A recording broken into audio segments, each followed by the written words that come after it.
이야기를 나누어 보도록 하겠습니다. 일본 정부가 한국의 강력한 태도에 어쩔 줄 몰라 하는 상황에 결국 또 자국 내에서 언론 플레이를 시작하고 있습니다. 그 내용 저와 함께 알아보시죠. 최근 20일 일본이 포토레지스트 품목에 대해 수출 규제를 완화했지만 앞서 말씀드린 것처럼 우리나라 정부는 절대로 충분하지 않은 조치라고 일본에 대항하고 있는데요. 사실상 일본이 제 발등을 찍고 많은 피해를 보고 있기 때문에 결국 수출 허가를 내게 된 것이죠. 일본 정부가 20일 대한국 수출 규제 3가지 품목 중 반도체 EUV용 포토레지스트만 딱 풀어준 것은 사실상 이를 생산하는 일본 업체들의 위기감이 극도로 심각한 상태라는 것을 반증합니다. 반도체 초미세 공정의 필수 소재인 포토레지스트는 일본의 JSR과 도쿄오카 공업 TOK라고 불리죠. 그리고 시네스화학 공업 등의 일본 업체가 전체 시장의 약 90%를 점유하는 등 사실상 독점하고 있는 소재라고 봐도 무방한데요. 7월 초 일본 경제산업성이 한국에 대한 경제보복 조치를 발표했을 당시만 해도 국내 반도체 업계의 위기감은 상당했었습니다. 그런데 요즘 그렇게 위기라고 하던 언론들은 사실상 잠잠한 상태인데요. 실제로 그 이유는 일본의 수출 규제라는 카드의 뚜껑을 딱 열어본 결과 포토레지스트 공급 부족으로 인한 반도체 생산 차질은 의외로 전혀 발생하지 않았기 때문입니다. 이런 상황에서 국내 반도체 업계는 또 JSR과 벨기에 연구센터인 이 IMEC가 벨기에에 설립한 합작법인 EUV 레지스트를 통해 포토레지스트 우회 수입에 성공을 했죠. 그리고 당시 벨기에에서 수입한 포토레지스트 제품의 품질은 일본의 JSR과 합작해서 만든 법인에서 나온 제품이기 때문에 사실상 일본산과 큰 차이가 없기 때문에 한국 반도체 업계는 일본에만 의존하지 않아도 되는 상황이 되어버린 것이죠. 오히려 일본 덕분에 벨기에의 포토레지스트 기술이 한층 더 성장하고 시장을 확대하는 계기가 되어버린 것입니다. 그리고 이런 상황에서 8월 말에는 일본 정부가 포토레지스트 수출을 허가하면서 당시 삼성전자는 최대 9개월치의 물량을 확보해 당분간 EUV 라인 가동에는 문제가 없을 것이라는 관측이 나왔습니다. 그리고 이를 역으로 해석해 본다면 당연히 일본 포토레지스트 기업들이 글로벌 반도체 업계의 큰손인 삼성전자를 이를 위기에 놓인 것을 의미하는 것이죠. 또 반도체 초미세 공정을 한번 생각해 본다면 현재 EUV 공정은 삼성전자와 대만 TSMC 정도만 대량 양산에 적용하고 있는 만큼 딱 손님이 2명뿐인데 다 잡고 있던 손님을 자국에게 뒤통수 맞고 1명 잃었다고 생각해 보면 얼마나 큰 손실일지 한번 생각을 해보세요. 실제 현재에서도 일본 업체들의 타격은 불가피하다는 평가를 받고 있습니다. 뿐만 아니라 TSMC보다 삼성을 잇는 이유가 더 큰 것은 우선 삼성전자의 경우 메모리 공정에도 EUV를 적용하고 있을 뿐만 아니라 이 파운드리에서도 TSMC보다 삼성이 EUV 공정을 활용한 초미세 공정에서는 더 우위를 차지하고 있고 공정 기술이 좋은 것으로 평가받고 있기 때문인데요. TSMC보다 먼저 치고 나가 EUV를 활용하고 있었기 때문에 어떻게 본다면 포토레지스트 소모량은 TSMC보다 더 많은 상황이었던 것입니다. 결국 한국 업체들이 포토레지스트는 공급선 다변화에 성공했다는 것은 일본 정부도 의식하지 않을 수 없는 것이고 국내 반도체 업계는 일본 경산성의 이번 발표에 큰 의미를 두지 않고 있는 만큼 공급선 다변화는 계속 추진할 계획인 것이죠. 자, 포토레지스트뿐만이 아닙니다. 실제 일본 불화수소 제조업체인 모리타 화학의 경우 한국 수출길이 막히자 한 달에 3억엔 정도, 하나로 약 34억 원 이상의 손실이 발생하는 등 현지 소재 업체들의 우려가 커지고 있는 상황이고 한국이나 중국의 공장을 확장해 어떻게 해서든 대한민국에게 불화수소를 수출하고 싶다고 대놓고 일본 언론을 통해 발표를 할 정도였죠.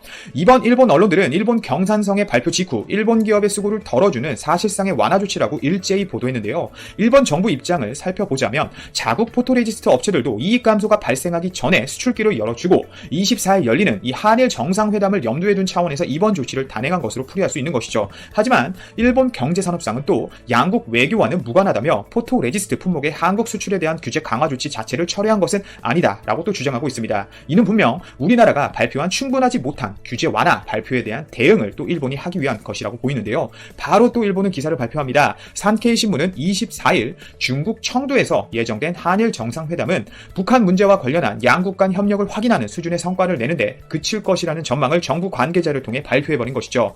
문재인 대통령과 이 아베 신조 일본 총리는 오는 23일 베이징에서 시진핑 중국 국가주석과 각각 개별 회담을 한 뒤 청두로 이동해 24일 오전 중국 측에서 리커창 총리가 참석하는 한중일 정상회담에 참석하고 나서 오후에 양자 회담을 가질 예정인데요. 실제 이번 한일 한일 정상회담은 작년 10월 한국 대법원의 징용 피해자 배상 판결을 계기로 한일 관계가 파국 상황으로 치달은 뒤 처음 열리는 정식 정상회담입니다.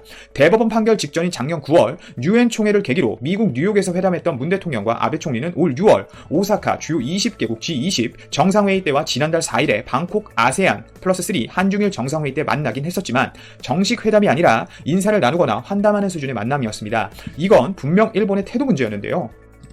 실제 당시 우리나라의 경우는 정상 간 대화를 통해 현안을 풀어나가자는 한국 측 입장과는 다르게 일본 측은 지속적으로 징용배상 판결로 한국이 국제법을 어긴 상태가 됐다는 이유로 대화 자체를 거부해왔습니다. 아베 총리 일본 정부는 1965년 체결된 한일 청구권 협정에 따라 징용배상 문제 해결이 끝났다면서 징용 인력을 썼던 일본 기업에 배상을 명령한 한국 대법원 판결이 국가 간 약속, 즉 협정을 깬 것이라고 주장하고 있는데요. 이러나 저러나 한국이 지소미아 등 카드를 꺼내왔지만 어르고 달래 어떻게 해서는 일본과 협력을 해보려 했었고, 하지만 일본은 전혀 그런 태도를 보여주고 있지 않았던 것입니다. 이런 상황에서 약 1년 3개월 만에 문재인 대통령과 아베 총리가 처음으로 쟁점 현안 해결을 위한 정상 간 대화의 무대에 올라서는 것인데, 이와 관련해서 일본 총리실 정보에 밝은 산케이 신문은 22일 아베 총리는 또 이번 문 대통령과의 회담에서 나라와 나라의 약속을 지키도록 강하게 압박하겠다는 생각이라며, 그러나 아베 총리의 말이 이제 문 대통령에게 얼마나 먹힐지 불투명한 상황이라고 예상하고 있습니다. 정부가 최근 1년여간 한일 관계 악화의 직접 원인이 된 징용배상 문제에서 일본 기업의 책임을 인정하는 양보안에 동의할 가능성은 매우 희박한 상황이라고 볼 수 있겠죠. 자, 그럼 도대체 왜 한일 정상회담을 하는 것일까요? 우선 우리나라가 원하는 방향으로 해결을 해줄 것도 아니면서 말이죠. 아베 총리가 이번 한일 정상회담에 나서는 배경은 크게 세 가지로 볼 수 있겠습니다. 하나는 한국 정부가 지소미아 파기를 막판에 철회해 최소한의 신뢰관계가 유지되었다는 점이죠. 결국 한국이 잘 해주었기 때문에 일본도 한 발짝 다가오겠다는 뜻입니다. 하지만 수출 규제 완전 철회 카드는 당장 절대 나오지 않을 것이고요. 우선 일본도 자국 언론을 통해 여태까지 버려놓은 것들이 너무 많기 때문입니다. 그리고 두 번째 이유로 한중일 정상이 만나는 곳에서 한일 정상회담이 열리지 않은 것은 아무래도 좀 부자연스럽다고 판단하는 것이죠. 그리고 마지막 이유는 바로 북한의 핵 문제입니다. 최근 미국과 북한의 핵 협상 문제가 국제적인 문제로 거론되고 있고, 유엔 안보리에서 북한의 핵미사일 문제에 대해 강력하게 규탄하고 있는 만큼 북한의 상황이 좋지 않은 상태입니다. 크리스마스 선물 등이라는 이야기를 꺼내면서 ICBM 발사 등의 문제까지 거론될 맞습니다. 구독과 좋아요는 영상을 제작하는 데 큰 도움이 됩니다. 꼭 부탁드립니다. 어제 일본 뉴스 댓글 랭킹 1위, 현재 댓글 랭킹 5위에 올라와 있는 뉴스인데요. 일본 언론에 따르면 2020년 도쿄올림픽 특수를 노린 각종 요금 폭등이 기승을 부리고 있다고 합니다.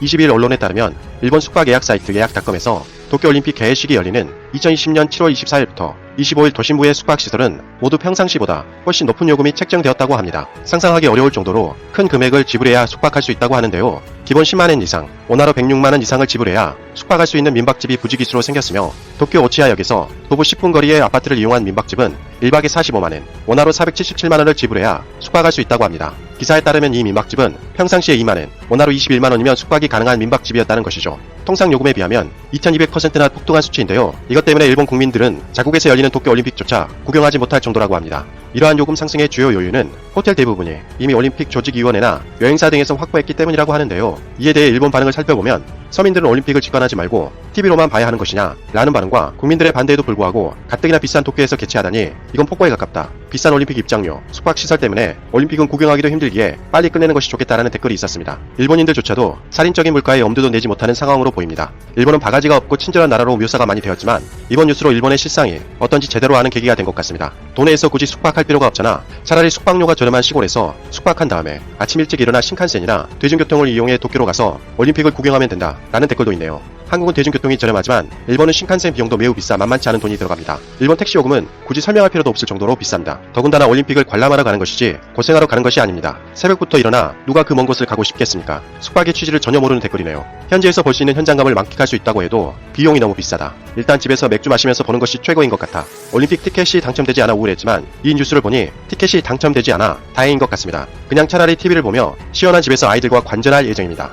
올림픽 자국 개최로 기뻐하는 것은 돈을 벌 수 있는 기업과 정치인, 그리고 적극적으로 올림픽에 참가할 수 있는 시간 여유를 가진 사람들 뿐이야. 우리랑은 상관없는 일들이지. 이렇게 자포자기한 댓글도 상당히 많았습니다. 하지만 전화위복이라고 할까요? 도쿄 올림픽을 방문하지 않는 것이 차라리 잘 된 것 같습니다. 도쿄 올림픽이 개최되는 장소는 현재 방사능 수치가 상당히 높다고 합니다. 건강도 지키고 돈도 아끼고 최고의 대응이네요. 1964년 도쿄 올림픽의 규모로 되돌려야 해. 1964년 개회식 영상을 보니 여분의 놀이기구도 없고 입장과 행진도 시원하고 포스터도 로고도 낭비가 없어 아름답다. 이것이 본래 스포츠 대회라는 생각이 든다. 미안 미안한 말이지만 관광객을 호구로 보는 것 같다. 왜 언제부터 올림픽이란 이렇게 돈이 많이 들고 추악해졌는가? 이렇게 바가지를 씌운다면 올림픽 때 기분 좋게 숙소에서 숙박할 수 있을까? 이러한 인식이 쌓이면 오히려 일본 경제에 마이너스가 될 것이다. 맞는 말이네요. 도쿄올림픽은 이미 추악해진 상태이며 일본 경제에 마이너스가 될 것이 분명합니다. 국제환경단체 그린피스는 도쿄올림픽 성화 출발지인 후쿠시마현 제2빌리지가 기준치의 308배, 원전사고 이전과 비교해서 방사능 수치가 무려 1775배가 높다고 발표했습니다. 방사능은 굳이 설명할 필요도 없이 인간의 생명에 매우 해롭습니다. 일본 정부는 올림픽 개최지에 방사능 수치가 매우 높다는 것을 잘 알면서도 해외 여행객들의 생명을 담보로 자국의 이익을 위해서